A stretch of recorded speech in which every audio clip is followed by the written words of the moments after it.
for some spooky.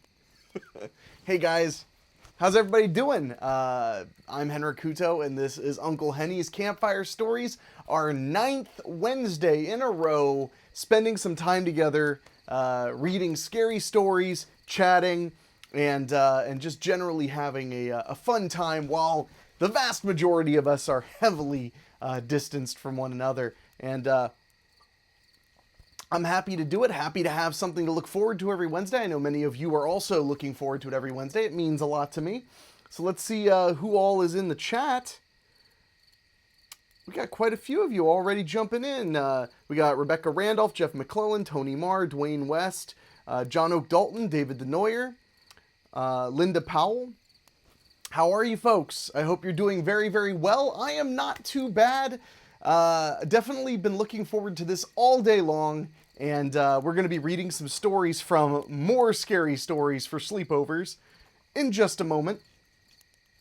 So before we begin, I want to first say, remember, sharing is scaring. So hit the share button right now and let people know you're listening to some family-friendly live horror stories right now, and they should join you. You also may notice at the bottom we have options for tipping via PayPal and Venmo. Tipping is not mandatory, but it is very much appreciated. As an independent artist, paychecks have been few and far between right about now. But anyway, so we're going to start with our first story of the night, and then we can hang out and chat a little bit more. So make sure you hit that share button, and I'll be checking out what you guys are saying in the chat room after this story. Oh, I see Rebecca Randolph said, woot woot. Ray Cersei said, here. Welcome, Ray. Dwayne West said, happy hump day, Uncle Henny. Oh, and Mom says hi. Hello to your mama as well. Tony Marr said, Wednesday night scary stories. Heck yes. All right. Here we go. Our first story of the night from the immortal More Scary Stories for Sleepovers is called No Laughing Matter. Everyone has something that they are really good at. Gordy Davis was probably best at being just plain mean. He was bigger than the other kids in his class, and he always came out the winner in a fight. But that wasn't good enough for Gordy. He and his 4 closest friends, Pat, Larry, Jasper, and Roy, spent hours figuring out practical jokes that would make other people miserable. The more mean-spirited the prank, the better they liked it. They had formed a club called the Jokers, and each of the boys wore a cap adorned with that name. Most of the other kids in class tried to stay out of their way and were careful not to annoy them. No one ever told an adult about the spiteful things the boys did. Some actually did favors for the Jokers, hoping to stay on their good side. Mitch Harrigan did Gordy's math homework every day. Even that didn't always save Mitch, though. The week before, Mitch had gotten several answers wrong, and Gordy received a C-. On Friday, Mitch found his bicycle wedged among the low branches of a tree. The Jokers stood around and had a good laugh while he tried to get it down. At first, no one would risk helping him, but when the bike started to fall, the new kid in town, Rick Porter, raced forward and steadied it. He then helped Mitch lift it to the ground while Gordy glared. Rick and his parents had moved to town during the summer, and this was his first year at Washington Elementary. It hadn't taken long for him to make friends. He was easygoing and fun to be with. He was also one of the few kids who didn't back down from the Jokers. For a while, Gordy had avoided Rick. Now, he would have to be dealt with too. Monday morning, Gordy joined his buddies on the playground before class. Did you get it? He whispered to Roy. Yeah, the boy proudly held up a small brown paper bag. He turned his head from side to side to be sure that no one was watching. Then he reached into the bag and pulled out a large glass jar. It was half filled with squirming mealworms. Jasper made an ugly face. Yuck! They're really disgusting. Perfect, Gordy smirked. This should teach that little creep to mind his own business, and if it doesn't, I've got something else in mind. Now remember, he said as he put a hand on Larry's shoulder, you wait until everyone else puts their things away on the shelf, then you go back like you're gonna put your stuff away too. I know, Larry shifted uneasily. And while nobody's looking, I dump the creepy crawlers into Rick's lunchbox. But what if I get caught? How come I have to do it? Gordy tightened his hold on the boy's shoulder. Because I said so. Besides, your section on the shelf is right next to Rick's. Nobody'll notice what you're doing. I'll see to that. Now let's go." The boys joined the group of children waiting in the school hall. Once Mrs. Jandrew unlocked and opened the door, they all filed in. Chattering and laughing, the kids walked to the back of the room. Lining the back wall was a tall set of wooden shelves divided into sections. Each section had a student's name written above it on a paper label. The cubicles were used to store coats, extra boots, lunch boxes, or anything else not needed during class. Larry watched as Rick stuffed his baseball jacket in the space under his name and then set his lunchbox down. Once everyone was sitting down, Larry stood nervously and picked up his sweater and the paper sack Roy had given him. He sauntered to the shelf and, with his back to the room, slipped out the glass jar and unscrewed the lid. At that moment, Gordy jumped up, pointed under the teacher's desk, and yelled, "Mrs. Jandrew, a mouse!" Several of the kids squealed, and Mrs. Jandrew hastily pushed back her chair. During the commotion, Larry opened the lid of Rick's lunchbox, tipped in the worms, and snapped the box shut. He was back in his seat by the time the teacher announced that there was nothing under her desk. "I guess I was mistaken," Gordy grinned. As he sat down, he turned to look at his accomplice. Larry nodded slightly. At lunchtime, the jokers could hardly control their laughter as they watched Rick settle at a table with several friends. Rick had purchased a container of fruit punch and opened it while he listened to one of the group explain the gory details of a movie he had seen over the weekend. It was about a town that had been attacked by thousands of deadly snakes. As he described a scene in which the hero woke up and found his bed covered with slithering reptiles, Rick, without looking, popped open his lunchbox and reached inside. "Ah!" he howled, spilling the entire carton of punch down the front of his shirt. Rick yanked his hand away as if he had been bitten. The lunchbox tipped onto its side, and several dozen wriggling mealworms rolled out. Everyone at the table shrieked. The boy who had been telling the story jumped up so quickly that his chair tipped over and clattered to the floor. The uproar spread to the kids seated nearby. They squealed and backed away, scraping their chairs across the floor in alarm or tipping them over, adding to the chaos. Gordy couldn't hold back. He laughed so hard that he doubled over in his chair. When things quieted down, he sat up to see Rick standing over him. "You did that, didn't you?" the enraged boy demanded. Gordy smirked. "What's the matter? Can't take a joke?" "It wasn't funny!" Rick was so angry, he was almost in tears. His hands were bunched into fists. "It was stupid, like you!" Gordy rose slowly. He towered over the boy. "Take that back. I'm not afraid of you or anything else." Gordy's mouth twisted into a crooked scowl. Then, slowly, a different expression washed over his face. "Okay," he said, smiling. "Prove it." "What?" "You're right. That was a mean thing to do, but I'll tell you what. If you can prove that you really aren't afraid of anything, if you accept my challenge, then I'll apologize, and I'll never pick on you again. We could even be friends." Gordy's pals exchanged surprised glances. "I don't want to be your friend," Rick growled. "But you would apologize in front of everyone?" "Yes." "And you wouldn't bother me again?" "Guaranteed." "What sort of challenge?" Gordy lowered his voice conspiratorially. "Have you ever heard of the Banwell place?" Rick nodded. Everyone knew about that old house. It was one of the first things he had learned from the other kids when he came to town.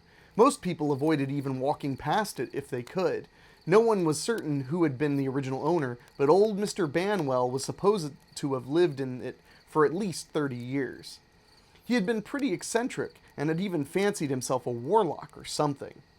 People said that on some nights they could see weird lights moving through the halls and hear strange voices. Nobody really knew how the old man died either. One day, about 10 years ago, the postman just found Banwell face down out in his front yard. When he rolled Banwell over, the expression frozen on the dead man's face had been one of unearthly terror. "Well," Gordy went on, "all you have to do is spend 1 hour here, starting at midnight." Rick's jaw dropped. "Alone? My parents would never let me do that." "Don't worry. I'll have a sleepover at my house this weekend. My parents won't even notice if we sneak out.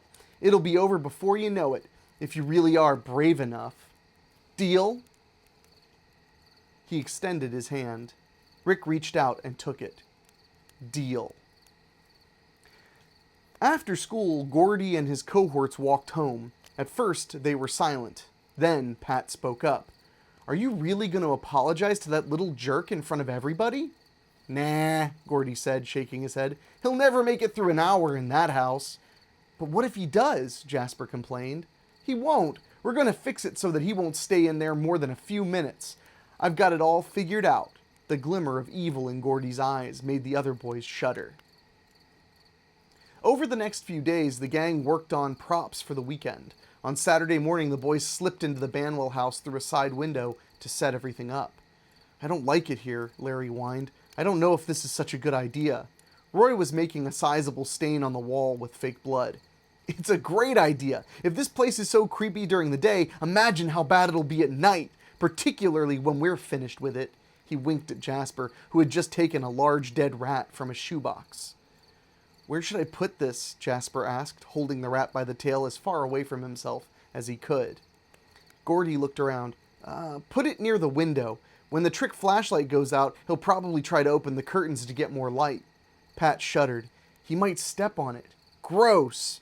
"Yeah, but this will be the best gag of all." Gordy slipped a tape into a complicated-looking player that he had hidden in a closet next to the staircase.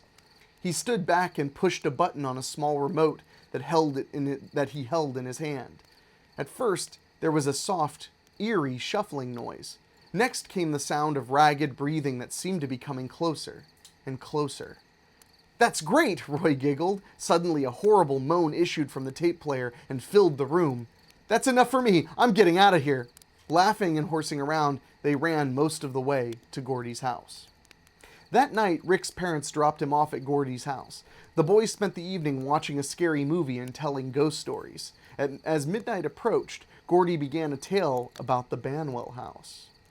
"Folks say that old Mr. Banwell used to try to conjure up spirits and stuff. After he died, his daughter took over the house. She was some sort of professor or something and didn't believe the things that people were saying. Like about the lights and the noises. Everything seemed to be all right at first, but then, on the first night of the new moon, something happened. It was a night kind of like tonight. The Hansons, who lived down the hill from the old place, said that it was shortly after midnight when they heard the moaning. That horrible moaning. In the morning, they found her, Banwell's daughter, wandering in the woods behind the house. Her long black hair had turned completely white. She kept talking about the thing, begging it to leave her alone. From what she said, the sheriff figured it had one arm and one terrible glowing eye. And it smelled like, well, it was that old musty smell that comes from something that's been buried for a long, long time. The rumor is that a couple of years later, they found another body just sitting on the porch. It was a kid who had been missing for a while. At least, they thought it was him. You see, it didn't have a head. Of course, that can't be true. Gordy paused, for effect. Or can it? With an exaggerated shiver, he looked at the clock. It's time. One at a time, the boys eased out of the bedroom window. No one spoke as they approached the dark, brooding house. The windows stared down at them like demon eyes as they crept up the walk to the front porch. Here, you'll need this. Gordy slipped a flashlight into Rick's hand. You have to go through that open window, he said as he pointed to one near the door, the one that the Jokers had used in the morning when they set up the prank. It's the only way in or out. Everything else is locked or boarded up. We'll stay here to be sure you don't sneak out. He looked at the glowing numbers on his watch. Both hands pointed straight up. Go! Rick didn't say anything, but he was trembling. As he crawled over the windowsill, he began to have a change of heart. With a shaking hand, he played the beam of light around the deserted room. He froze as he noticed the brick-red blood splashed against the wall. Forcing his feet to move, Rick edged along the opposite wall. His foot nudged something soft. Just before the flashlight failed, he saw the body of a rat. Outside, Gordy pressed a button. Inside, there was a soft, muffled, scraping noise. Rick backed towards the open window as the sound of ragged breathing seemed to come from everywhere. The moan had only begun when Rick scrambled back out to the window and down the path. "Nothing is worth staying in there," he gasped. "You can keep your apology and your stupid club." "What did I tell you?" Gordy gloated to the others as he watched Rick disappear down the block. The boys exchanged high fives. Larry patted Gordy on the back and chuckled. "I can't wait to tell everyone tomorrow about the look on his face when he came flying through the window. Now, can we get out of here? This place is giving me the willies." Everybody laughed in agreement, including Gordy. "Sure we can, just as soon as we get the tape recorder." The laughter stopped. "You mean go in there? Now?" Pat gawked at Gordy. "Of course now! You don't think I'm gonna leave it here?" Larry started to back away from the others. I'm not going in there." "Me neither," Jasper whispered. Gordy looked from one to the other. "What's the matter with you guys? Roy, come on." Roy shook his head no. "If you're so brave, why don't you go in alone?" "Well, then I guess I will. What a bunch of chickens." Angrily, Gordy ducked into the open window. Once inside, he switched on the flashlight. It sputtered to life, then failed again, leaving him in a shadow once again. "Stupid thing," he muttered. "It's no better than the one I gave Rick." Slowly, he eased forward into the room and moved toward the staircase. The boards creaked under his feet. If something was in the house, it would sure know he was here. He brushed at the thought aside. "There's nothing in here," he reassured himself. That was when he heard the slight shuffling sound that seemed to be moving closer. He felt in his pocket. The remote control was gone. "Right, guys," he said. "Very funny." The ragged breathing began by the time he reached the closet door. Gripping the handle, he opened it. "That's funny." He wrinkled his nose when he detected a powerful, musty odor. "I didn't notice that smell this morning."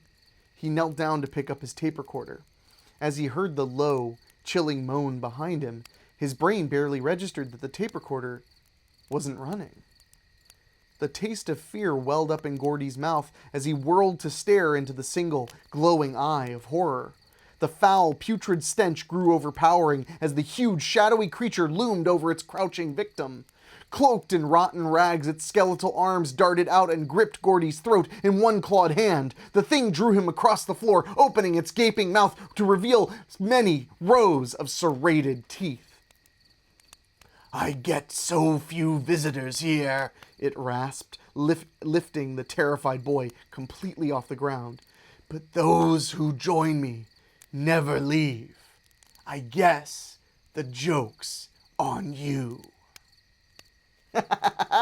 We got a little start to the evening with some brats getting their comeuppance, which is not an uncommon element of scary stories for sleepovers, as many of you know who have joined me multiple times.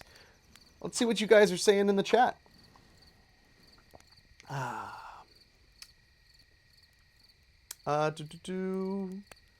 Let's see. Oh, real quick, I want to thank... we've got... 2 tips. I want to thank you guys. First tip was Craig Cohen. Thank you so much, Craig, for your generous tip. And our second tip was from Shane Migliavacca. Thank you so much, Shane. I really do appreciate those tips a whole lot, you guys. All right, let's see what we got in the chat. Ron Lynch said, Morgan Moore said, "Howdy." Hey, Morgan, I hope you're doing very well. By the way, Morgan especially, if any of you have ordered your own Uncle Henny's Campfire Stories t-shirt, they're taking forever to get printed. It's because of the pandemic. I can't say for sure when they're going to ship. It used to be they were 2 or 3 weeks out, but the most recent orders have taken almost a month. So I do apologize, but I appreciate your patience, and the shirts are boss, and when they arrive, I'm sure you'll be very happy. Let's see. Shane Migliavacca said, "Here we go. More brats destined to die horribly." Darren Reynolds said, "Glad to see the crisis hasn't dampened the majesty of Uncle Henny's stash." I mean, I don't wax it as much as I usually would because I don't leave the house as much. But Ray Cersei said, these always have lessons for bullies. Shane Migliavacca said, "Who's going to die? Gordy's going to die." Ray Cersei said, "These boys are awful." They're pretty bad. Keith Tomlin, and this is when Gordy found his true passion, interior decorating. David Denoyer said, who doesn't love a good teen massacre? And then Keith Tomlin replied to that and said, everyone needs a hobby. Ray Cersei said, I think Gordy won't make it. You are correct. You win a chicken dinner. Dwayne West said, the Ghost and Mr. Chicken remake teen style. I like that. And Morgan Moore said, bullies dying, the signature trope of sleepover books. You know it, my friend. So before we start the next book, how are you guys doing? Is everybody doing all right? Hanging in there? Some of you guys going back to work yet? Some of you guys still kind of stuck at home? I have 2 dogs asleep right around my feet. And they are like, they look like furniture. They're so still right now. But you guys doing good? You guys doing all right? I'm doing all right. I'm definitely hanging in there. Oh, and it is hot outside, by the way. I actually put ice water in the not to ruin the illusion that the thermos is for coffee, but I put ice water in it this week. But yeah, I'm doing pretty good. You know, it's been, we're 9 weeks into doing the show, which means we're more than 9 weeks into social distancing, and I'm doing all right. You know, overall doing all right. Definitely happy I get to do this every week. This is definitely, like, I look forward to Wednesdays all week long. Ray Cersei said, my work follows me home. Fair. Ronald Lynch said, life is good, stuck in B shift. Darren Reynolds said, not too bad here at the moment. Good to hear. Good to hear, you guys. Well, we're probably going to finish more scary stories for sleepovers today, which means we'll get to move on to another random installment of Scary Stories from Sleepovers. I have 3 books down here on the floor that are still packaged from coming in the mail, so I'll be able to open them up, and I won't know what they are, and neither will you until I reveal it. It's kind of a fun way to make it like a lottery. So let's start the next story, my friends. And again, please share. Let people know that you're watching this live and having a good time. If you feel like tipping, I very much appreciate it. Even if it's just $1, it's a huge thing for me, and I appreciate it a lot. So, Morgan Moore commented, it would be good if my job wouldn't send me and everybody else home constantly. Haven't worked a full month since March, essentially. I'm sorry to hear that, my friend.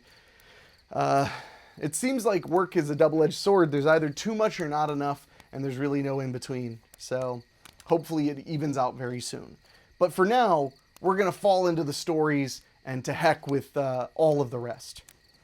This story, my friends, is called Family Ties. No job too big or too small, proclaimed the headline on the colorful flyers Jamie stuffed in mailboxes all over her neighborhood. The jobs listed included lawn mowing, gardening, light housework, babysitting, and pet walking. At the bottom of the leaflet, Jamie's name and phone number appeared in block letters. This is cool, Rachel, Jamie's best friend, remarked as she slipped a flyer through a mail slot in her next-door neighbor's door. You'll make a fortune. How did you get your parents to agree to let you do this? They get to screen everyone who calls, Jamie rolled her eyes. I guess I understand why they're so cautious. Today's newspaper had a huge article about another student from the junior college who's missing. That makes 3 and 5 months. That's the reason I promised that I would only pass out flyers in our neighborhood. Well, Rachel said, shrugging, I wish I'd thought of it. It didn't take long for the calls to start. That evening, 2 people called to offer dog walking jobs. Another called for lawn mowing. It looks like your business is off to a good start, her father observed. You'll have to plan carefully to get everything done. And remember, homework comes first, they said together. I know, Dad, Jamie grinned. Don't worry. The phone rang again, and Jamie's mother answered it. She spoke for a while and asked a few questions, then put her hand over the mouthpiece. Jamie, it's Mr. Hubbard over on Ravenwood. He wants to talk to you. Jamie took the receiver from her mom. Hello? Hello, Jamie. I received your notice this evening, and I believe I could use your assistance. I'll bet, Jamie thought. In her mind, she could picture the time-worn house that Mr. Hubbard had lived in 6 months ago, or moved into 6 months ago. It was very large, with an attic and a full basement. There supposedly were secret passageways, too. "I'd be happy to help, Mr. Hubbard," she said into the phone. "What would you like me to do?" "Just help me tidy up and care for a few things on a regular basis. You see, I'm a historian, and I'm working on a new book. I spend my days doing research and I teach at the college in the evenings. I'm afraid I don't have time for anything else. If you come over, I could show you around and we could settle on your fee." "That sounds fine. I'll be over right after school tomorrow." "Oh, no, I'm afraid that won't work. I won't be home until just after dark." "All right, would 6:30 be okay?" "Yes, that would be perfect. Thank you." "I've got another one," Jamie beamed as she joined her family at the dinner table. "I know Mr. Hubbard," her older sister Jennifer said. "He just started teaching Eastern European history at the college." She plopped a serving of steaming mashed potatoes on her plate. "He's kind of eccentric." "In what way, Jen?" her mother asked.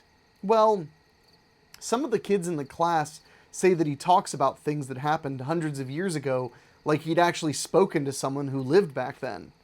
Her father passed the vegetables to Jamie. "That just sounds like he's a good teacher. You know what I've always told you about jumping to conclusions. Now, how about passing those rolls?" In the failing light of dusk, the old house did look kind of creepy. As promised, Jamie was standing on the raised wooden porch at exactly 6:30. She rang the doorbell and heard it echo through the large rooms inside. There was no answer. She rang it again and waited, leaning out over the wooden railing. She tried to peer into the window, then turned her attention back to the door. It was wide open, and Mr. Hubbard was standing there, staring down at her. "Oh," she started, I didn't hear you." "I'm sorry," he said, smiling. His face seemed uncomfortable with the expression. "I didn't mean to frighten you. Please, come in." The inside of the house was old and worn-looking as the outside. It was filled with what appeared to be valuable antiques. What particularly caught her eye was a beautiful engraved sword hanging over the fireplace. Its edge was razor sharp, and its hilt looked as if it was made of silver.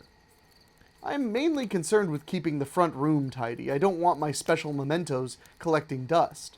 Raising an eyebrow, he added, "Besides, students visit me on occasion." He handed her a key. "Twice a week should be quite sufficient. I don't mind when you schedule the work. Just be certain to be finished before dusk. I prefer to have the house to myself after that. And one other thing." He pointed to a door at the end of the hall.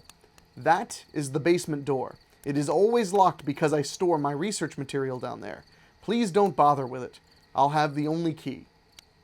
He promised to leave her fee in an envelope on the mantelpiece at the beginning of each week. At school the next day, Rachel wanted to hear every detail about Mr. Hubbard and the new job. She had already decided that anyone who would live in that house had to be weird. "I can't believe you really go into that creepy old place," Rachel wrinkled her nose. Jamie shook her head. "It's not so bad. Besides, no one will be there to bother me." "You mean you're going to go in alone?" "Sure, why not?" "Because of all the weird stuff that's going on lately. You know why Tim Wysock wasn't in school today? His sister disappeared. That makes 4 people missing. Something very strange is going on." Jamie remembered Rachel's words as she entered the house on Ravenwood late that afternoon. In spite of her insistence that everything was all right, something about the place really bothered her. It was so quiet, yet she sensed that she was not alone. As the feeling grew stronger, Jamie turned to look over her shoulder as she dusted. Her duster accidentally knocked a carved box on the floor. "Oh no, I hope it isn't broken," she said to herself. Kneeling to pick up the fallen object, she noticed that a word, perhaps a name, was carved in the lid. Trouvé. Then she saw something glittering on the floor, something that must have been in the box. She saw that it was a ring with a large red stone and a distinctive golden T inlaid in the center. She was about to slip it onto her finger when a light, scraping noise caught her attention. It was coming from the basement.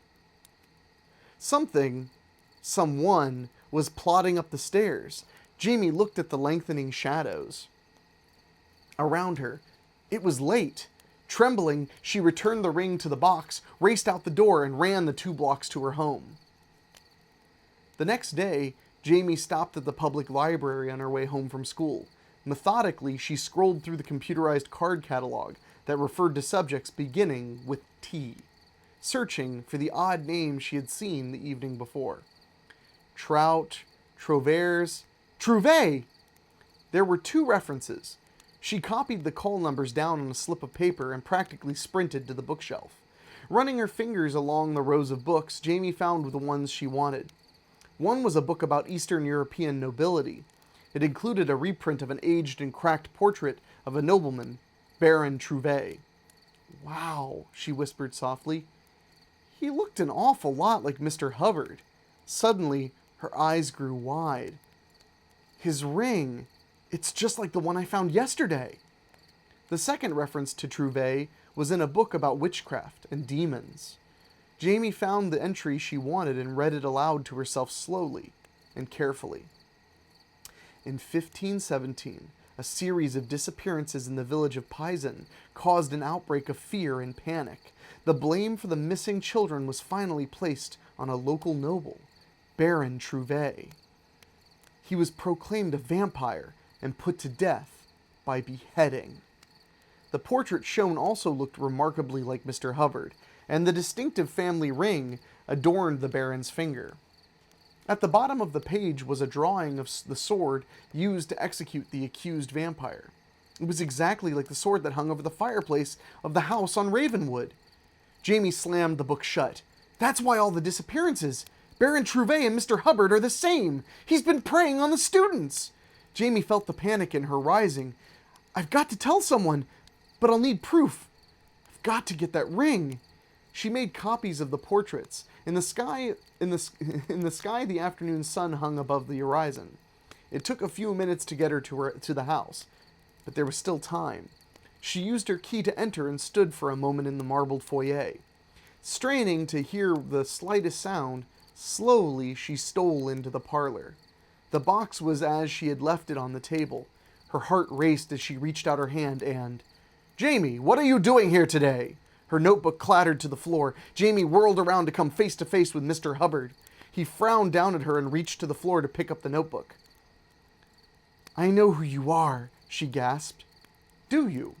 And what is that?" "You're a vampire!" He began to laugh.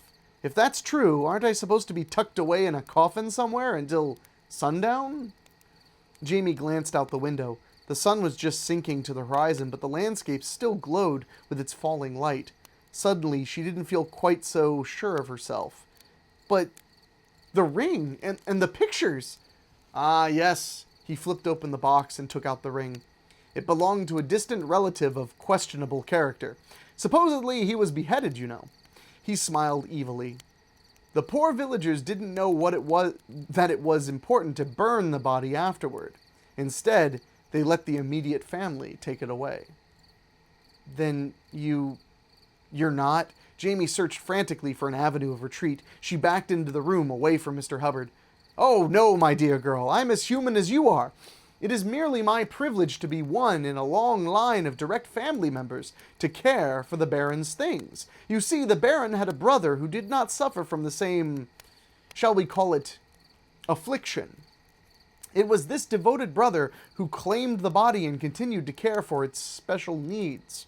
I am directly descended from that brother, so I suppose you might call the Baron my great-uncle. Many times removed." Mr. Hubbard noticed the copy of the Baron's portrait that had slipped from Jamie's notebook to the floor. "The family resemblance is striking, don't you think? It is a large family. When I die, there are others from the homeland who can take my place when he needs them." The last rays of sunlight faded from the window. "You mean, in case he ever comes back from the dead?" "Not at all." Mr. Hubbard stepped forward from the front door and slid the bolt into place. He looked beyond her toward the basement door. "Did I say he was dead?" A scream caught in Jamie's throat as she turned to see the hideous sneer of the ancient Baron Trouvé, who stood in the doorway of the basement, his face was as pale as moonlight, but his fangs glittered and his eyes glowed blood red as his gaze locked onto hers. The ghastly night creature stepped slowly forward, a predator that had slighted its helpless victim. Jamie couldn't move. She was trapped, the room filled with the stench of death. The Baron licked his colorless lips with a crimson tongue. Paralyzed with fear, Jamie realized what had happened to the missing students.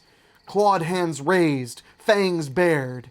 Baron Trouvé swept toward her. Woof. I think the moral of that story, my friends, don't go to the library. It's been a while since we had a vampire. Let's see what you guys are saying. Let's see. Darren Reynolds said Strigoi. I'm not sure what that means. I apologize. Shane Miglevaka said getting House of the Devil vibes. That's fair. Michelle said, I bet the basement is full of very sweet kittens. Jamie, you should go take a look. Ray Cersei said, it's the Devil's Ring. And then she said, ooh, vampire story. Yes. Shane Miglevaka said, Tralfaz. Oh, Jamie, I'm just a tax evader. That's pretty good. I would trust a tax evader, at least as much as I would trust a vampire, right? Yeah, it's been a while. I think it's been almost 2 books without vampires until just now.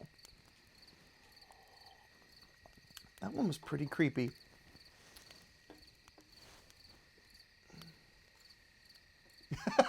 Jeff McClellan said, as soon as someone says affliction, I usually run. That's a fair point. All right. Well, everybody's having a good time, it seems like. I mean, you guys are having a hoot in the chat, which is what I look forward to as much as the stories, really, is seeing what you guys have to say, and if you guys are having fun. So, I guess we can go to the next one. I do want to remind you, if you just joined me, that hit the share button on this video. We're live right now. Tell some friends, hey, I'm watching some cool, scary stories live. You should join us. Because the more people around, the more fun we have. And if you are able to, we have links for tipping down below, both on PayPal and Venmo. The tips are hugely appreciated. I have not really been working very much during the whole lockdown, so every little bit helps a lot. But most importantly, hang out with us and have a good time, because that is what it's all about. So, let's see about another story. Uh-oh. Michelle's going to like this one, because I have a feeling it's about cats. This story is called 9 Lives. Jason was certain there wasn't a computer game around that he couldn't win, or another player who could beat his high scores. Well, there was one person who could hold his own in competition. Until a couple of weeks ago, Steve had been Jason's very best friend, but now Steve was avoiding him. In school on Monday, Jason decided to find out what was wrong. When he saw Steve turn the corner and approach the front entrance, he trotted up to meet him. Hey, buddy, Jason said, trying to sound casual. I was waiting for you. Steve flinched and stepped back. He looked startled as he glanced from side to side, then slowly relaxed. What for? His voice was sullen. Well, I got this new game. It's called Barbary Coast. It's got pirates and stuff, and you have to find this treasure before the pirates capture you and make you walk the plank. Steve looked up. For a moment, his expression changed as if he was about to ask something, but he didn't. He fixed his stare on the ground and moved on. Come on, buddy, Jason tried one more time. You can come over after school. Look, if something is bothering you, I want to help. He put his hand on his friend's shoulder. Steve shrugged it off. No, I can't. He halted and peered directly into Jason's eyes. He seemed frightened. And stay away from me. I mean it. When Jason's mother knocked on the door of his room the following Saturday and told him that Steve had come to visit, Jason was really surprised. He was even more surprised when he saw that his friend looked as if he hadn't slept in days. Dark circles ringed his eyes. He was pale and his hands were shaking slightly. Jason, look, Steve began when the two friends were alone in the room. I know I've been acting weird lately, but maybe I shouldn't ask, but I need your help. I think you're the only one who can help me. He ran his fingers through his hair, trying to choose his words carefully. I'm not sure how to say this. I don't know if you'll believe me. Try me. Try me, Jason said. Jason watched as Steve fumbled in his jacket pocket and pulled out a small computer disk. He placed it carefully on the edge of the desk and stepped back as if the thing might make some sort of move on its own. Do you remember the store down on Foothill Boulevard that used to sell old comic books and baseball cards and stuff? Jason thought for a moment. Oh yeah, it closed down last year, didn't it? There was a fire or something. Yeah, but a couple of weeks ago I rode by on my bike and a new store was in its place. It had a display of computer games in the window and a big orange sign that said Grand Opening.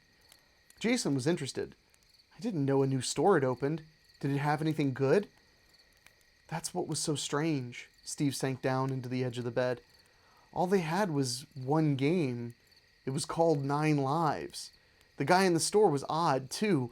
When he asked if he could help me, I told him I was just looking and that I didn't have any money. He said that it was no problem, that I could take a copy of the game home with me and try it. He let you take it home? For nothing? Asked Jason, rather envious. Yeah, he said I would come back to give him payment in full. Everyone always came back, he said. I didn't know what he meant then, but I should have just turned around and walked out. Now it's too late. I've started and I have to keep playing. I tried to take it back, but the store isn't there anymore. You mean it went out of business already? No. It's more like it was never even there to begin with. The place is all boarded up and there are stains on the outside walls from the fire, just like it used to look. It was easy to see that Steve was serious. Jason picked up the game disc and examined it. It looked like any other. He started to slip it into his computer. No, wait! Steve gripped him by the wrist. Once you start it, you can't stop.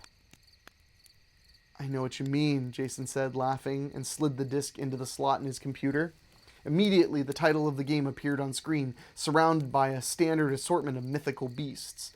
A flame-spouting dragon crouched atop the first N. A two-headed vulture perched on the I. A razor-clawed ogre leaned against the following letter. There were 9 creatures in all, 1 for each letter. A skeleton controlled the V, and a huge beast with the head of a bull with long curved horns straddled the E in lives.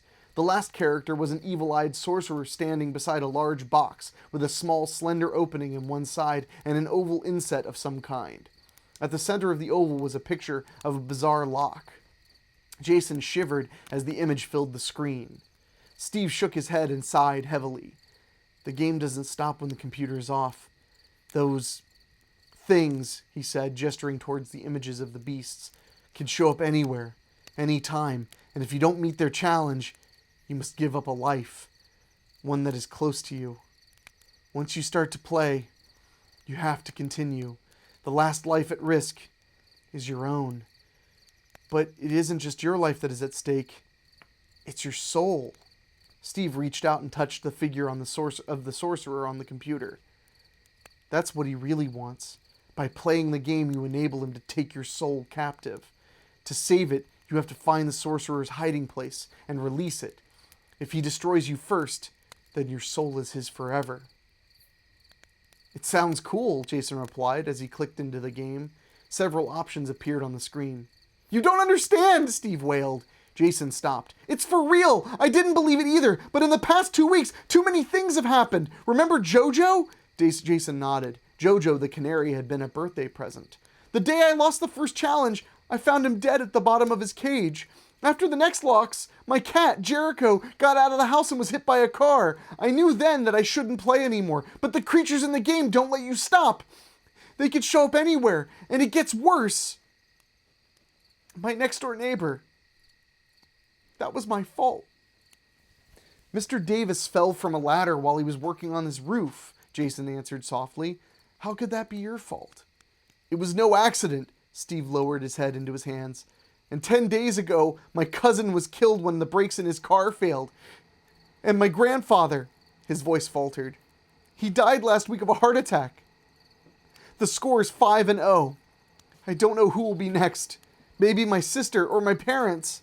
The boy looked up at his friend. You said you wanted to help me. I can't defeat it. I'm not good enough. But together we are. We might have a chance. But if you agree, you'll be in danger. Your soul could be held captive too.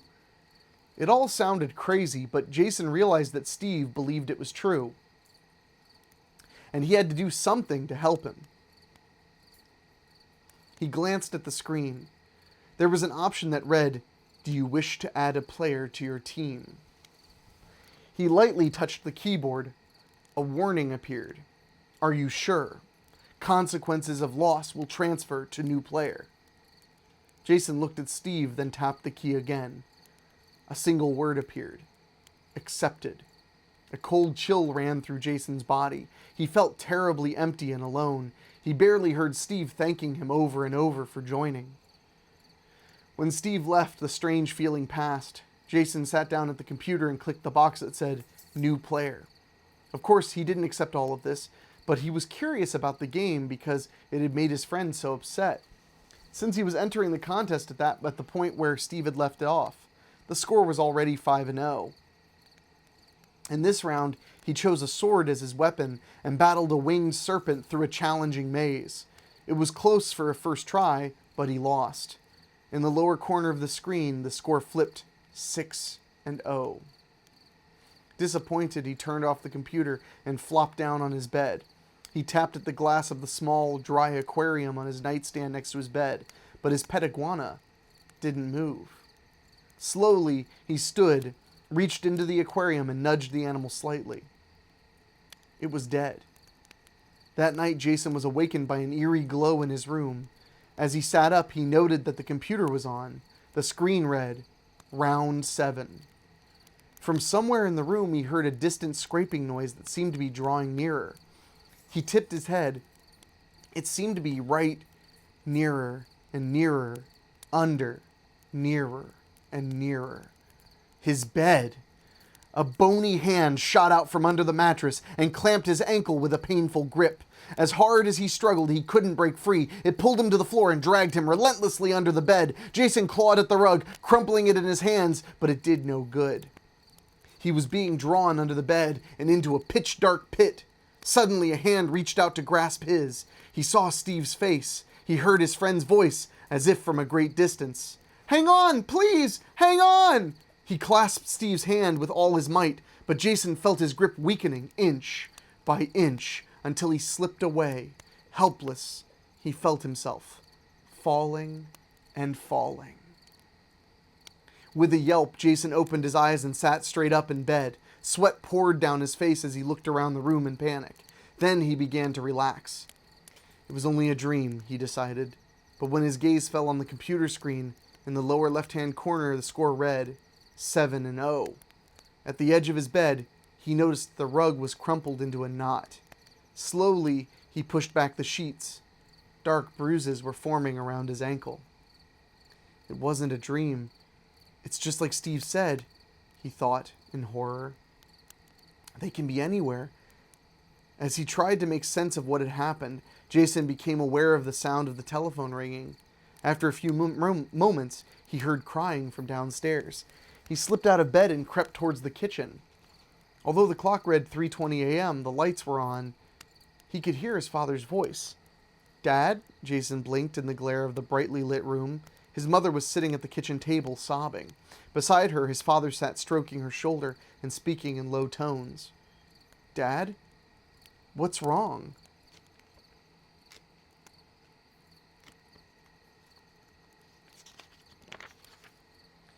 "Jason," his father motioned him to come in as his mom sat up and dried her reddened eyes.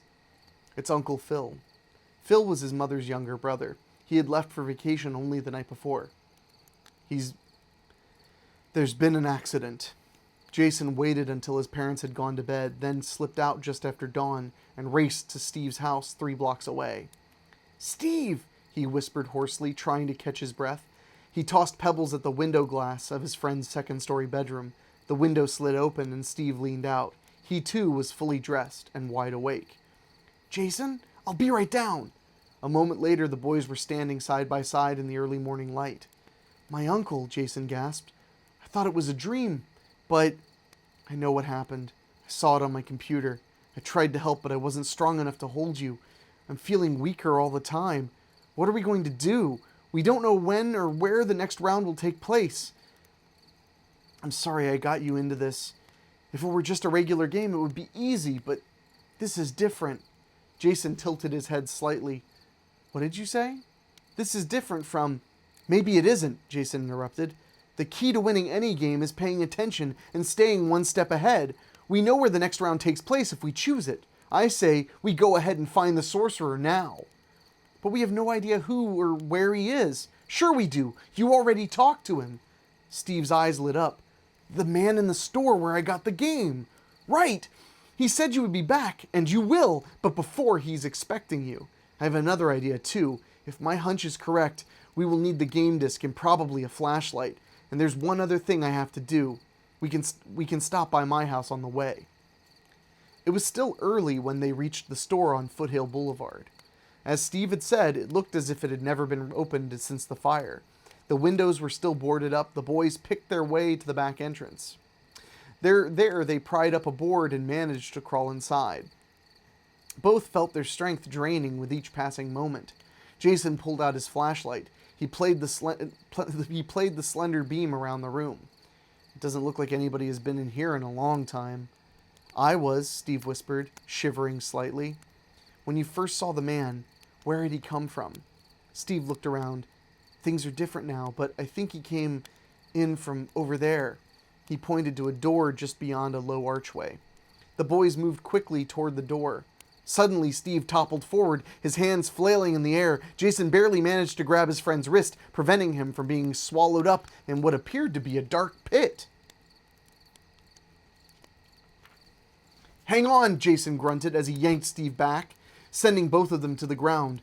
Once he had caught his breath, Jason shone the light across the floor. Directly in their path was a gaping hole. Both boys crawled to the cavity and peered over the edge. In the flashlight beam, they could see that the pit was about 20 feet deep, and the bottom of it was covered with slithering, writhing snakes. Whew, Steve gasped. That was close. We must be on the right track. We've got to be careful, though. There might be other traps. With renewed caution, the boys made their way around the pit to the door and tried the knob. It's locked, Jason huffed. He ran his fingers along the edge. Wait, there's a slot here. Maybe it's like one of those card key locks. Smiling, he took the game disc from his pocket and slipped it into the slot. The door clicked and opened slowly. Jason removed the disc, and the two boys eased into the room. At the far wall stood what looked like some sort of strange computer with a blank, oval-shaped screen. It was just like the contraption the sorcerer stood next to in the title drawing. This is it, Jason murmured. This is where he plays the game. They advanced toward the bizarre-looking machine. Then, with a whine, the oval screen sputtered to life. As in the drawing, the image of a lock was at the center. Now what? Steve was trembling. Jason stood before the machine. He slipped in the disc and fingered the keyboard. I'm sure that releasing this lock will free us. I just have to figure out how to... delete. The command materialized on screen, and the lock disappeared. Jason laughed aloud. That's it! But his smile faded as quickly as it reappeared. Wait, what's wrong? What did I miss? From the shadows near the open door behind them, a deep voice growled. You didn't really think it would be that simple, did you? Whirling, the boys came face to face with the sorcerer himself. He towered above them, his eyes glittering in horrible triumph. Did you forget the rules? They are quite clear. To release your souls, you must find where they are hidden and then save them. The boys backed away. It's rather a pity, he whispered ominously as he advanced toward them. You came so close, much closer than most. With long, gnarly fingers, the sorcerer reached out and slipped Jason's game disc from the slot in the computer. He held it up to them to see. Yes, a pity. They were imprinted right in here, under your nose. With a wave of his hand, the disc disappeared. But it's far too late now. While he spoke, a luminous mist began to gather in the center of the room. A dark shape took form in the whirling mist. With a blood-chilling snarl, a monstrous beast emerged. It had the body of a man and the head of a bull. Saliva oozed from its gaping mouth, and blood dripped from the tips of its long, sharp horns. Its gaze settled on the two boys as it paced hungrily toward them. The sorcerer snickered and clutched the disc. Yes, far, far too late. Maybe not. Calling upon his failing strength, Jason pushed Steve to one side and screamed, "Jump!" The boys leaped forward, then rolled under the cumbersome beast's outstretched arms. Back on his feet, Jason raced to the computer. The sorcerer turned toward him and leveled his pointed finger at the boy. "Get away from there!" Ignoring him, Jason ripped another disc from his pocket and jammed it into the slot. As he quickly worked the keyboard, a bolt of blue light flashed from the sorcerer's finger. With the last of his strength, Steve hurled himself across the room and smashed into the sorcerer and sent him reeling to the ground. The off-target bolt crackled outward, pulverizing the howling half-man, half-monster in a blast of flame and smoke. Once again, Jason hit the delete command, and the lock vanished once more. Next, with the touch of a final key, the save command flashed onto the screen. This time, a gust of air rushed upward. The boys each felt something warm and strong seeping into them as they watched the sorcerer begin to fade. "How?" the conquered being moaned weakly. Jason held up a game disc. "The first thing I learned about computers was always make a backup." Leaning over, he reached out his hand and helped Steve to his feet. By the time the boys had left the room, only a pale lavender haze remained of their challenger. Outside the door, the pit, too, was disappearing. But as they squeezed under an old board and stepped into the sunshine, the haze in the darkened room began to swirl. A small spark flared within it, and at that moment, the computer screen lit up in each boy's room at home. A single message flashed at the center of the screen. "Game over. Play again." That was fun. I mean, nothing says great 90s literature like stories about great 90s video game technology. So let's see what you guys are saying.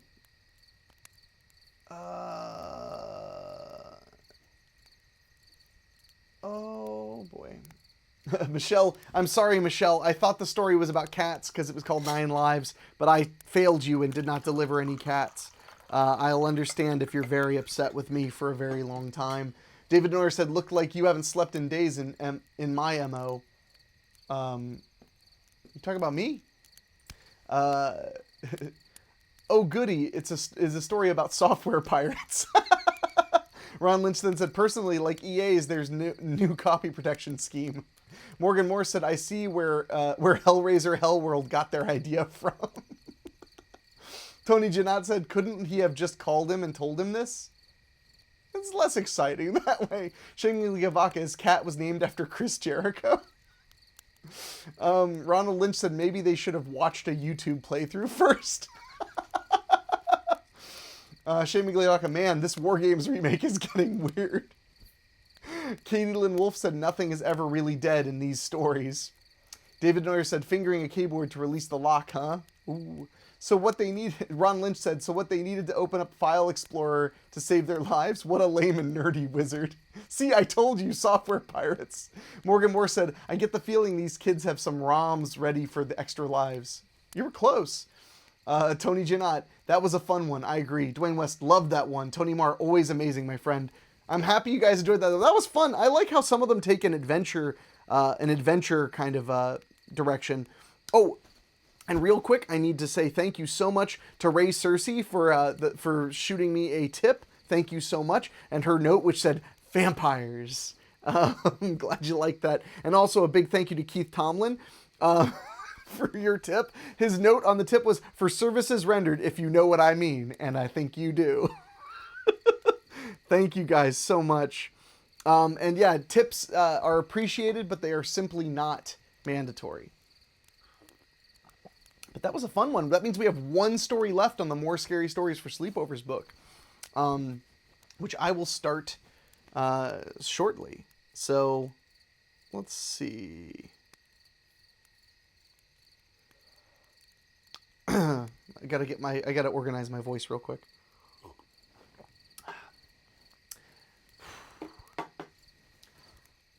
the voice spray. Ugh. Okay. What say, my friends, we finish off more scary stories for sleepovers right here, right now. And then we can start the next book and get a couple stories in before we call it a night. Okay. The final story of this book is called The Lesson. Jessie carefully tugged at the silver bow on the birthday present from her brother. So far, it had been a great party.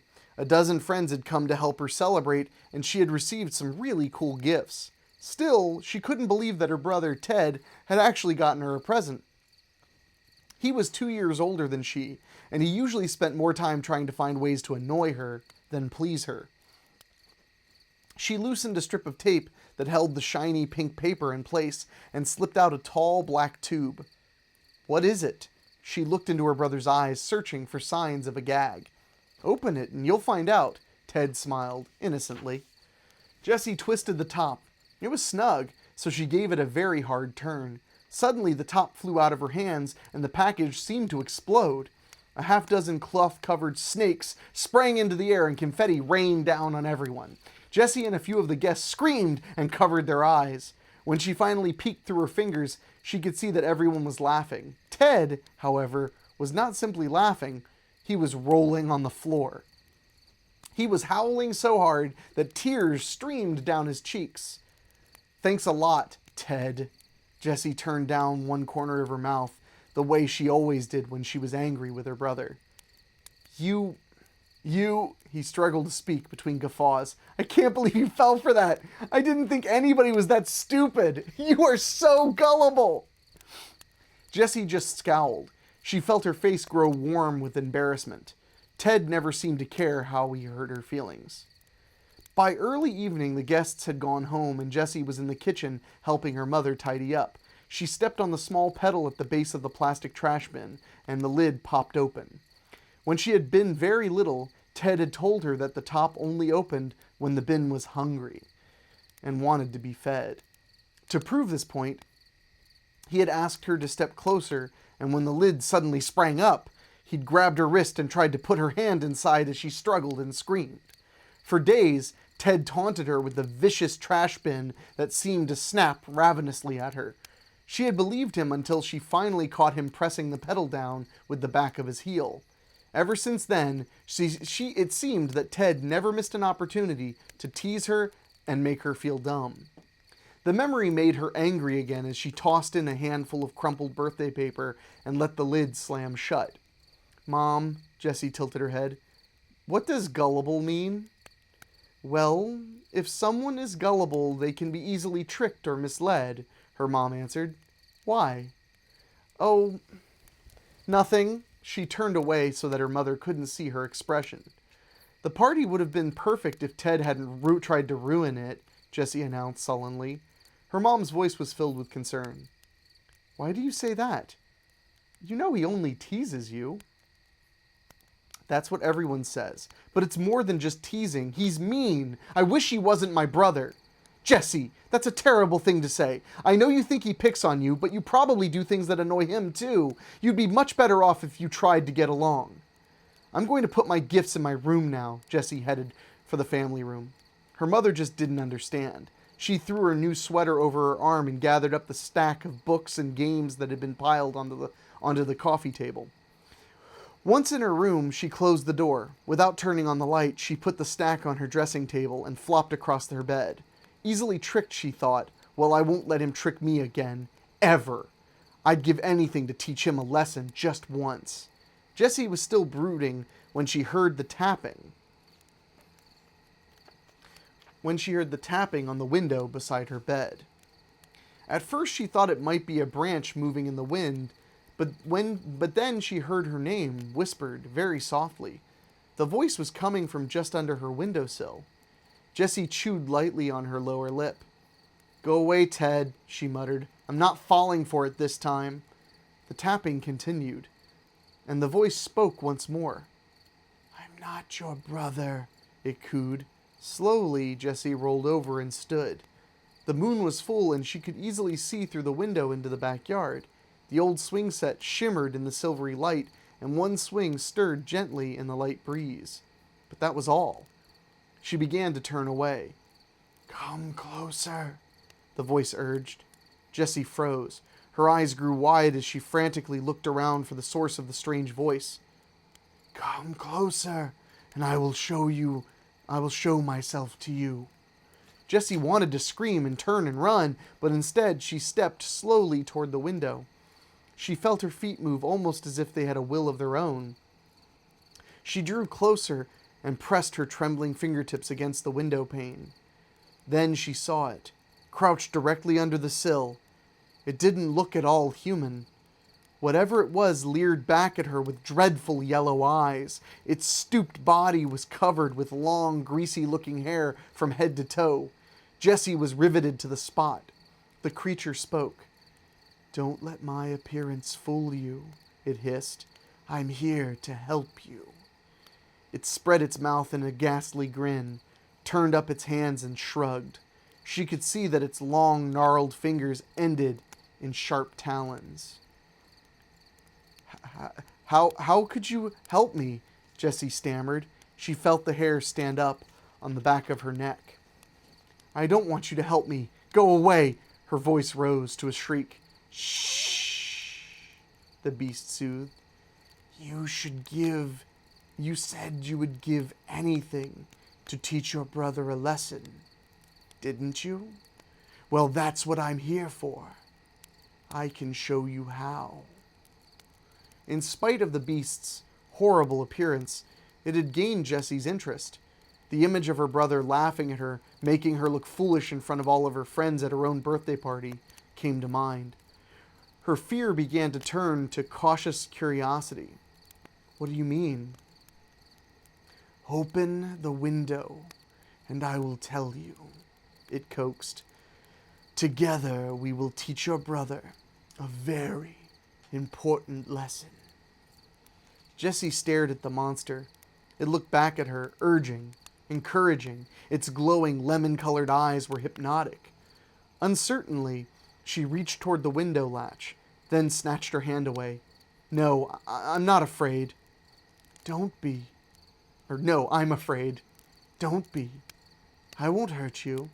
We are going to teach your brother a lesson. You won't regret it." Suddenly, her bedroom door swung open, and the room was flooded with light from the hall. "Who are you talking to?" Ted demanded. Jessie snapped her head around to see his dark shape in the doorway. "Look out the window!" she yelled. "Quick! There's a monster under the windowsill outside!" Ted hesitated. "Look!" she insisted. "It's right outside!" He moved to the window and looked out, his back to her. Then he turned around. With a glassy stare, he raised his arms and began to shuffle stiffly toward her. "Yes, master, I will obey," he moaned. "Don't, Ted." Jessie backed away, but her brother coldly closed the gap between them. He stretched out his fingers and reached for her neck. His eyes rolled upward, his lip wrinkled in a hideous sneer, and a low growl sounded deep in his throat. "Don't, Ted! Stop or I'll scream!" Her voice was rising. Ted dropped his hands and laughed. "You are such a dope. There's nothing out there. I've got better things to do than play with a stupid scaredy cat." Making meowing noises, he sauntered out of her room, closing the door behind him. As the darkness closed in, Jessie heard the voice whisper, "We could teach him a lesson he'll never forget." Jessie didn't turn. She bunched her hands into tight fists and simply asked, "How do I know I can trust you?" There was a moment of silence. Then the beast spoke. "I will give you a demonstration." "How will I know what it is?" Jessie said. "You'll know," it hissed. At breakfast the next morning, Ted asked Jessie if it was safe to go outside or if there was a monster hiding under the front porch. During lunch at school, he loudly told several of his friends the story, and they all found opportunities to embarrass her about it. Everyone thought it was particularly funny when she pulled a small can out of her lunch bag and it turned out to be cat food. Gleefully, Ted announced that even scaredy cats had to eat. Jessie was fuming. But in the light of day, she was beginning to doubt her story herself. By the time she was on her way home, she had convinced herself that it was all a dream. They lived only 4 blocks from school, so Jessie and her brother rode their bikes each day. Today, Ted hadn't met her at their usual place. So, she decided to wheel her bike along as she walked home with her friend Alice. The girls were deep in conversation and didn't notice a slight rustling in the hedge beside them. When they reached the corner, Ted and 2 friends charged out from the bushes. "Monster attack!" they howled. Jessie squealed and dropped her bike, her books scattered on the sidewalk. "Ted, you creep!" She was almost in tears. "I'll get you for this! Leave me alone!" Hooting and laughing, the boys raced for their bikes, which were hidden behind the hedge. Ted began to pedal as fast as he could, but before he had traveled a few feet, the front wheel of his bike tire twisted as if something strong had yanked it towards the hedge. Ted flew off and sprawled across the sidewalk. His pants ripped at the knee, and his notebook landed in the muddy trickle of water that flowed in the gutter. "It serves you right, Ted," Alice yelled. Jessie didn't say anything. She simply stared at the dark, razor-clawed hand that slid back into the shadows of the hedge. That night she sat in her darkened room waiting.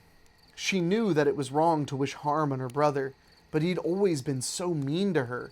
Besides, he hadn't really been hurt. All she wanted to do was teach him a lesson. Maybe then he would try to be nicer to her. The sound of the monster's hiss startled her.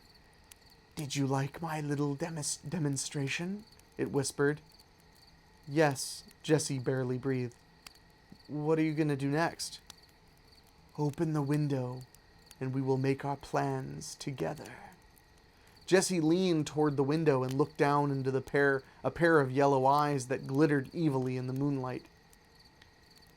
"If you're so smart, why don't you open the window yourself?" She thought she heard a low, angry snarl, but the monster soon answered. "I cannot reach you unless you make the first move." Once again, Jessie reached for the latch. "You promise you won't hurt me?" "I promise," it replied. "With all your heart?" "With all my heart," it agreed. Jessie grasped the latch, and this time she turned it.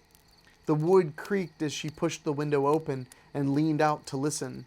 Without warning, the monster leapt toward her, gripped her throat with its long, bony fingers, and snatched her off her feet. It was unnaturally strong. She tried to scream, but it was cutting off her air. Her legs and arms beat helplessly against the creature's slimy hide. "You promised you wouldn't hurt me," she gasped. "You promised with all your heart. We were going to teach my brother a lesson." She could feel the monster's hot, rancid breath as it pulled her closer.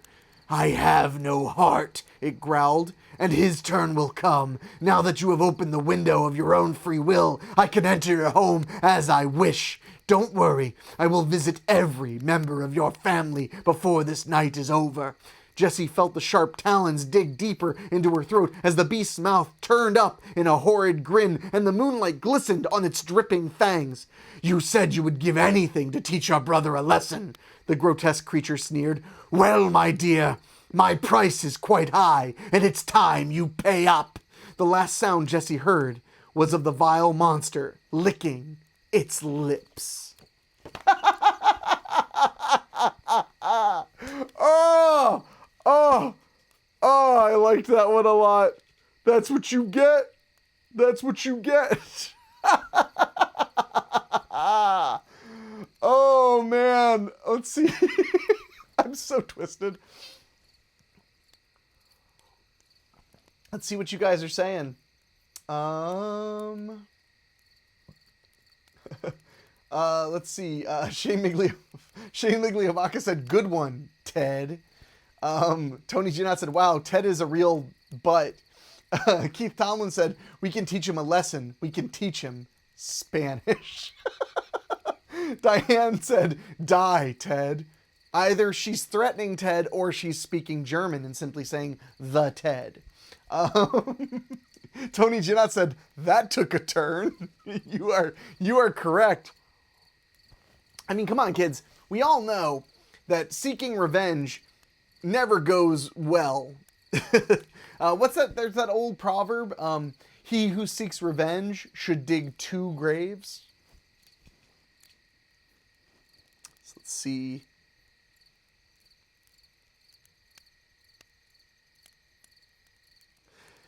Well, my friends, are you ready? I think it's time we find out what the next book that we are going to be reading is going to be.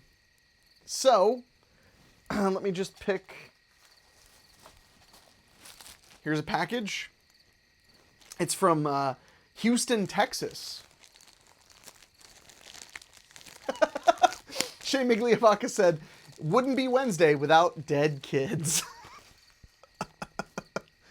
All right. Ooh. My friends, the next book we'll be reading is Super Scary Stories for Sleepovers. This is, I think, let's see, I think this is the 1, 2, 3, 4, 5. This is the 6th Scary Story for Sleepovers book, and the last one written by Q.L. Pierce, who wrote the one we just read out loud.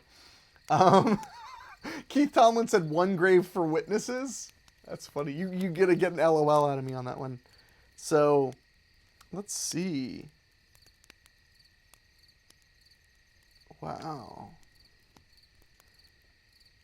Ooh. Oh, is this a library book? No library things or people's phone numbers in this one, unfortunately. But it was published in 1995.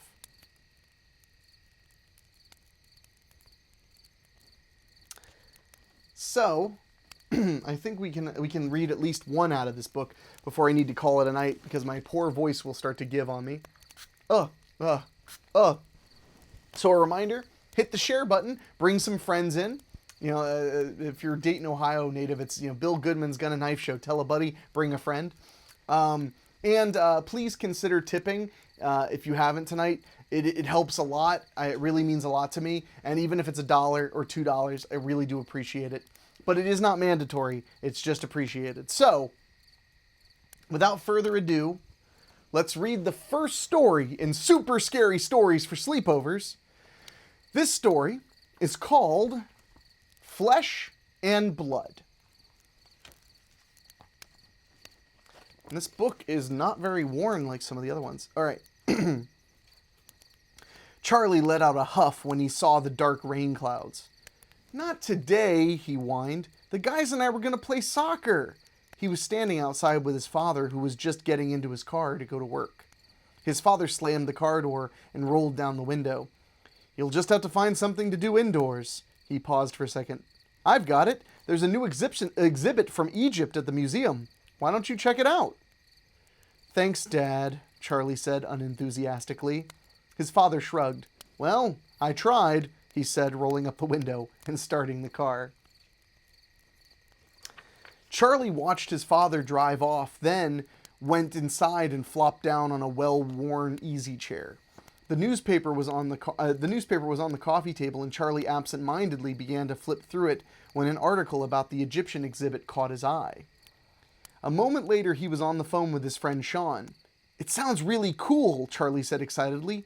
It's a real mummy on loan to the Single Falls History Museum. And get this, the article says that the mummy was some royal person who got into big trouble and was cursed. Sean snickered. Yeah, right. Then he let out a big sigh. Well, there's nothing better to do. Within an hour, Charlie and Sean were waiting in the lobby of the museum. Sean had also called Gordon and Christy to join them, and the two were walking up already. Hey guys, said Gordon, a lanky boy wearing jeans and a sweatshirt. Hey Gordon, Sean responded. Hey Christy, he called to a young girl pushing her way through the turnstile. Christy grinned. So let's go see this creepy mummy dude, she said. Maybe he's cute. The museum was made up of 5 small separate wings. The Egyptology wing had scale models of the pyramids and displays of ancient Egyptian relics. In the middle of the room was the mummy, and the kids made a beeline for it. Wow, cool, Gordon exclaimed, leaning over the railing. The sarcophagus was tilted up, making it easier for the kids to see the dry, shriveled body inside. Gross, said Christy, turning away. The mummy was the dark color of swamp mud. Bits of rotted cloth hung from it, and a few wiry tufts of hair seemed plastered to the grinning skull. Yep, Charlie said with a smile. There he is, in the flesh, so to speak. Christy giggled at Charlie's joke, then went over to read the sign on the wall beside the display. It says here that he was an Egyptian prince, she reported. It seems he was a nasty character and a lot of people disappeared during his reign. Yuck, she shrieked in disgust. He was accused of draining blood from others. It says he thought the life force of his victims would keep him young so he could live forever. When he got caught, they killed him by draining away all of his blood. Freaky, Sean gazed in awe at the dry corpse. So much for living forever. He's dead as a doornail. Gordon widened his eyes. Maybe not, perhaps.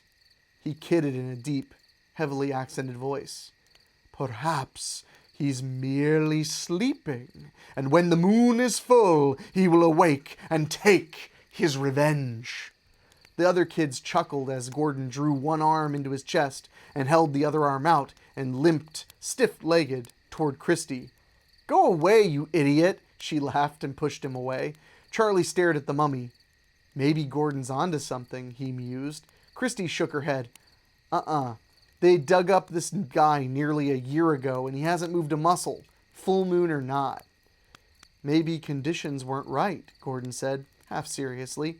Or maybe he really does get out of his coffin and stalk the city at night. No one can watch him every minute, so there's no way to know for sure. Yes, there is, Charlie said enthusiastically. We could stay over tonight and watch him. Looks like that old guy could use some company anyhow. Gordon shook his head. Nah, my mom expects me home by supper time. Besides, the guards won't let us stay in here all night. You can call your mom and say you're spending the night at my house. We can all come up with something, Charlie reasoned. And those old guards won't be any problem. We can hide in the bathroom until they lock up. The museum doesn't even have a night watchman, just a guard service that drives by every once in a while. I know because my Uncle Arlo works for the service. Christy didn't seem convinced.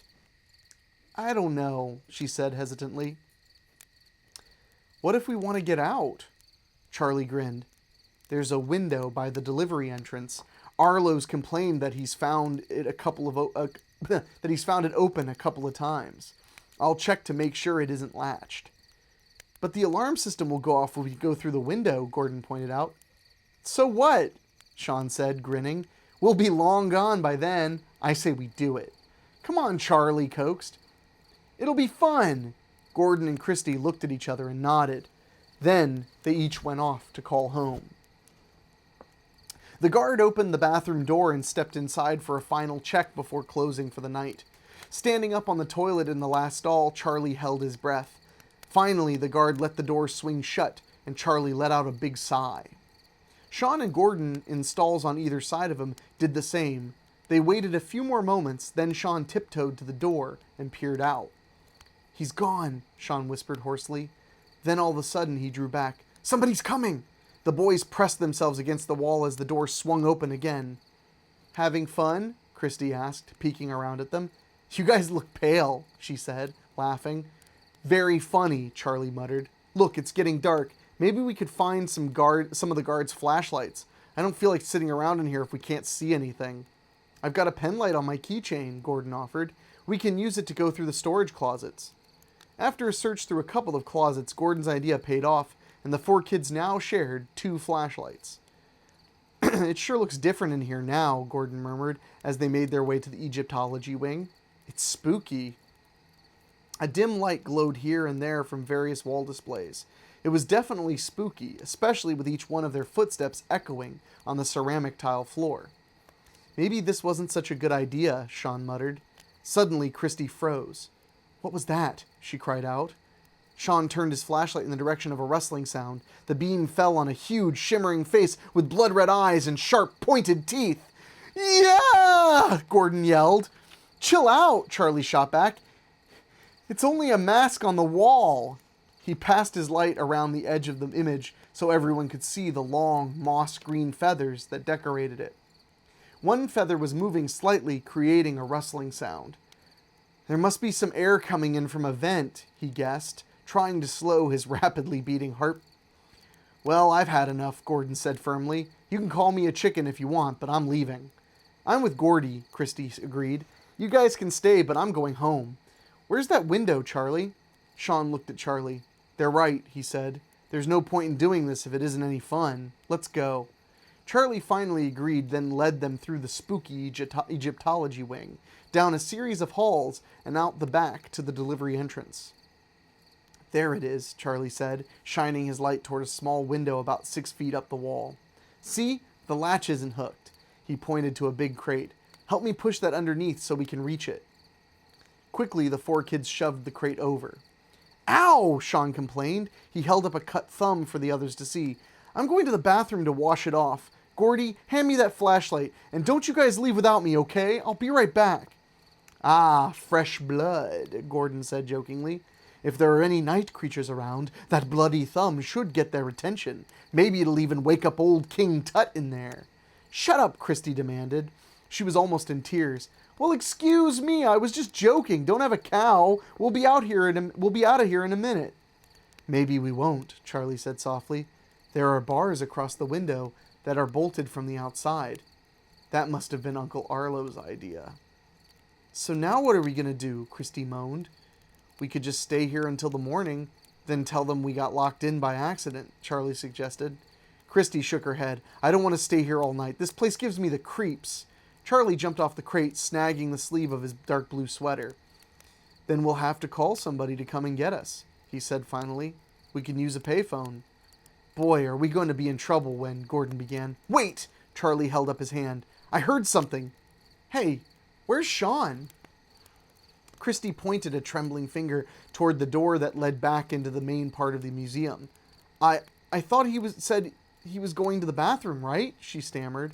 Well, he's been gone a long time, Charlie said. We have to look for him. He picked up his flashlight and motioned for the others to follow. Sean? He called timidly. Silence. Sean, this isn't funny, he called out again as they entered the room where the mummy was. Just then, Charlie's foot kicked something and he bent down to pick it up. The other flashlight, Christy said softly. The one Sean took with him. Suddenly, Gordon gasped and grabbed Charlie's wrist, turning it so the flashlight beam fell on something just below the sarcophagus. It was Sean, lying on the floor in a crumpled heap.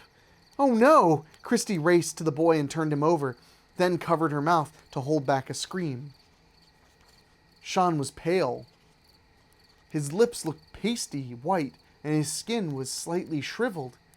I don't believe this, Gordon said with a gasp, barely able to speak. The mummy! Look at the mummy! He leaned in to get a good look, as he couldn't believe his eyes.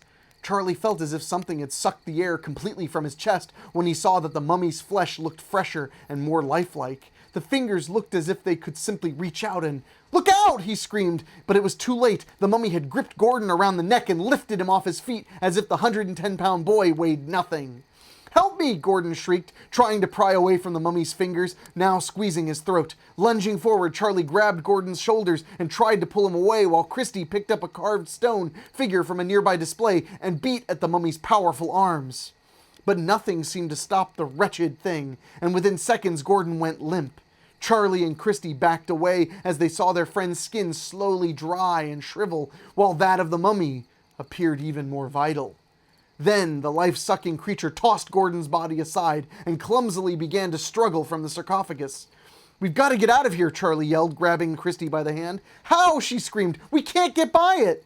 The grotesque being drew in a raspy, labored breath that sounded like the wind rushing down the corridors of an ancient tomb. It threw back its head and howled, raising its nearly rejuvenated arms into the air. Then it stopped, as if to listen. Slowly it turned from one side to the other. Can it see us? Christy whispered. In answer, the thing turned toward them and moved awkwardly in their direction. Let's rush it, then split off to either side, Charlie whispered. And with no other choice, the two terrified kids raced toward the mummy, then skirted around it. They dashed for the bank of telephones in the lobby, then stood there helplessly. Neither had any change. Charlie turned his pockets inside out and only came with dollar bills. What are we going to do? Christy cried. Listen, Charlie put his hand over her mouth. The creature's labored breathing echoed in the main chamber. We've got to hide. Looking frantically around, the two finally decided on a small side room with a display of Civil War furniture. Together they slid under a huge canopied bed just as the sound of heavy footsteps stopped right outside the entrance of the room. Charlie squeezed Christy's hand. He could feel that she was shaking uncontrollably. He was in pretty bad shape too. Droplets of sweat stung his eyes, but he was afraid to brush them away. Everything was very still. Too still. Suddenly, Christy screeched and began to slide from under the bed, feet first. "It's got my foot!" she cried, clawing at the floor. Charlie grabbed onto her hands, but he could feel her slipping away from him. Then, all at once, Christy was wrenched out of his grasp. Covering his ears to block out the sound of her tortured struggle, Charlie knew there was nothing he could do. Then he felt a powerful hand brush his own foot. "It's looking for me," his mind shrieked. He kicked at the mummy's fingers and rolled out from the other side of the bed. In the dim light from a wall display, he could see the mummy's body was almost completely renewed. All it needed was the life force of one more victim. But Charlie was determined to defy the monster. Dashing toward the main hall, he could see the windows were barred there too. Charlie knew the front door was his only chance. He had to go for it, or the mummy would find him sooner or later. Making up his mind, he picked up a chair and tossed it into a tall glass display that housed early American farm tools. The glass shattered, showering the room with sharp splinters that bit through Charlie's sneakers. He inched toward the display and grabbed a long metal bar once used as a hoe. Then, racing to the front door, he began to pry the lock. And to his relief, a high-pitched alarm began to scream into the night. "Please open," Charlie cried. Without turning, he could sense that the thing was behind him, perhaps only inches away. He could smell the stench of something that had ceased living many centuries ago. Something that shouldn't be walking the earth again, but was. He felt the lock snap and suddenly give way. The door flew open and a cold rush of air burst in. The first police car flew into the parking lot and screeched to a halt in a flurry of flying gravel. "Look!" one of the officers yelled. "There's someone running toward the back of the building." "I'll get him," the second officer responded as he threw open her door and charged after the retreating figure. Moments later, she returned. "I lost him," she said, glancing at the 3 other cars that had arrived. "What's going on, Sergeant?" "It's a lot more than just a break-in," her partner answered. He pointed to a body just inside the front door. The female officer gasped and turned away. There, wearing a dark blue sweater, were the remains of a body. It was totally dry and withered. "There are 3 more inside," another officer said, stepping out through the door. "This is impossible. What could have happened here?" The female officer glanced up. "There's at least one person out there who knows," she said solemnly. "And we're going to have to try to find him." From among the shadows on a hilltop overlooking the museum, something drew a deep, cool breath of air into fresh lungs. It felt the warm blood flowing once again through its body, and with its newly formed eyes, it gazed down at the lights of the small town that housed its unsuspecting prey. And it smiled. Ooh, mummy time. Let's see what you guys had to say.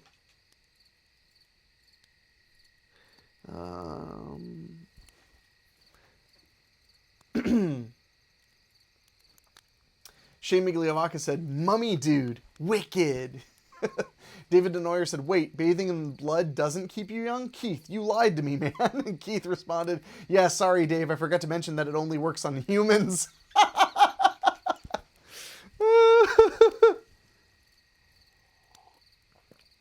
Let's see. Shane said, "Remember, kids, never go to libraries or museums. You will die." That is definitely a moral of the story. Woo! Well, my friends, I think it's about time I wrap up for the evening. My voice is getting a little hoarse, and I'm still adjusting to how warm it is outside. And boy, howdy, is it warm. So I think we're gonna call it. I think we're going to call it an evening. I hope you guys had a good time. I'll see you guys next Wednesday where we will read more of the super scary stories for sleepovers. Please tell your friends. If you are able, please consider dropping me a little tip. I very much appreciate it. The links are down below. But again, just thank you guys for hanging out. Thank you guys for having fun. And thank you guys for giving me something to look forward to every single week. So I hope until next time, everybody stays scared, but also stays safe and stays sane. So be well, my friends. Thank you again so much. And I will... Tony Giannot said your voice is getting a pony. But thank you guys so much. And I will talk to you guys next Wednesday right here on Facebook.